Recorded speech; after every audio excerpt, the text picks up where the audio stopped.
আমার কাছ থেকে যারা চিকিৎসা নেবেন, আপনার কাছে আমার একটু অনুরোধ, আপনি সরাসরি আসবেন আমার কাছে। কারণ রোগ হলে মানুষ বিদেশ যায়, আপনার রোগ আছে আপনি জামালপুর আসবেন, কারণ এটা বাংলাদেশ দাদু, এটা বিদেশ না। তা আপনার যদি রোগ হয় তাহলে আপনার চিন্তা আছে যে আমার কোথায় গেলে ভালো হবে না হবে, এটা আপনারই চিন্তা।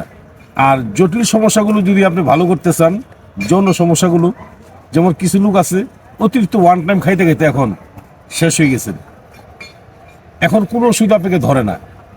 আপনি এক নাম্বার চিকিৎসা আপনি জানতে হবে। চিকিৎসা যদি না জানেন তাহলে আপনি চিকিৎসা করা যাবে না, আপনার রোগ ভালো হবে না। টাকা দিয়ে কিন্তু দাদু সব কিছু হয় না। কিছু লোক আছে টাকা খরচ করেন কিন্তু রোগ ভালো হয় না, এটা কিন্তু চিকিৎসা না দাদা। আপনি 5 লক্ষ টাকা খরচ করেন, যদি ওষুধের সাথে রোগের সাথে যদি অ্যাডজাস্ট না হয় আপনার রোগ ভালো হবে না। এই জন্য আমি বলি আপনারা আসেন, আমার সাথে কথা বলেন, আমার দেখার দরকার আমি দেখবো কি সমস্যা আছে আপনার, দেখে পারলে আপনাকে ভালো চিকিৎসা করবো, না পারলে আপনাকে না করে দিব যে ভাই এটা আমার পক্ষে সম্ভব না। জামালপুর রেল স্টেশন, আমি মোহাম্মদ বেলাল কবিরাজ, আমার সাথে যোগাযোগ করবেন।